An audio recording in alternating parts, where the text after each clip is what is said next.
அவர் வரி ஏய்ப்பு செய்திருக்கிறாருன்னு நீதிமன்றம் சொல்லியிருக்கு. அதை போய் நம்ம எப்படி தப்புன்னு சொல்ல முடியுமா? ஊழல் செய்ய மாட்டேன்னு சொல்லிட்டு இருந்தாரு, இப்ப அவர் வரி ஏய்ப்பு செய்து உறுதிப்படுத்திருக்காங்க. இப்பதான் ஒன்னொன்னா ஆரம்பிச்சிருக்கு. இப்பதான் விசில் அடிக்க ஆரம்பிச்சிருக்கு. அது பிறகு ட்ரம் எல்லாம் சேர்ந்து அடிப்போம். எல்லாம் சேர்ந்து மத்திய அரசோட பட்ஜெட்டை விமர்சனம் பண்ணி தமிழகம் முழுவதும் திமுக போட்டிருக்காங்க. குறிப்பா பட்ஜெட் தமிழகத்துக்கு பெரிய முட்டை கொடுத்துக்கிறாங்க அப்படின்ற மாதிரியான போஸ்டர் எல்லாம் பார்க்க முடியுது.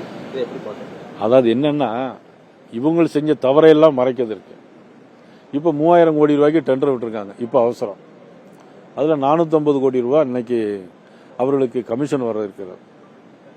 இதையெல்லாம் மறைப்பதற்காக கஞ்சா போதைப் பொருள் 11வது கிளாஸ் படிக்கிற பையன் பையில கஞ்சா எடுத்துட்டு போறான் ஸ்கூலுக்கு.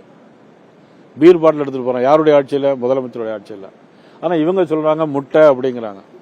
நான் சொல்றேன், இவங்களுடைய ஆட்சி தான் முட்டை. இவங்க மக்களுக்கு கொடுத்தது முட்டை 0. ஆனா மக்கள் இவங்க திருப்பி கொடுக்க போகுது இதே முட்டைய 2026 தேர்தலில் திருப்பி கொடுக்க போறாங்க.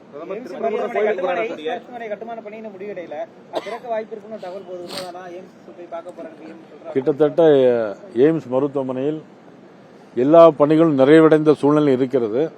நான் அதை போய் ஆய்வு பண்ண இருக்கிறேன். இன்னும் ஒரு 2 தினங்கள் ஆய்வு பண்ணி பார்த்த பிறகு பணிகள் முடிவடைந்து இருந்தால் பிரைம் மினிஸ்டர் அவர்கள் அதை திறப்பார். அங்க எய்ம்ஸ் மட்டுமல்ல, இன்னைக்கு திருநெல்வேலியில் இருக்கக்கூடிய பாளையங்கோட்டை மருத்துவமனையில், அரசு கல்லூரி மருத்துவமனையில் இருக்கக்கூடிய எல்லா கட்டிடங்களுமே மத்திய அரசு.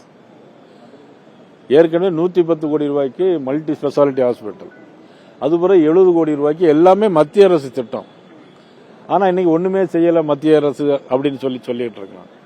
பிரதமர் மோடி பங்கேற்கக்கூடிய நிகழ்ச்சியில புதிய கூட்டணி அறிவிப்புகள் ஏதாவது வெளிவர வாய்ப்பு இருக்கா? ஏன்னா இப்ப தொடர்ந்து மதுராந்தகத்துல டிடிவி தினகரன் இணைக்கிறது அந்த மாதிரி இருந்துச்சு. இப்ப மதுரையில தொடர்ந்து நடைபெற இருக்கக்கூடிய நிலையில ஓபிஎஸ் அவரை வேற யாரும் வருவாங்களா?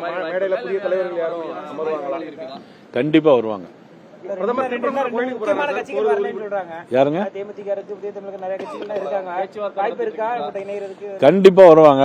யாரெல்லாம் வருவாங்கன்னு நான் உங்களுக்கு சொல்றேன்.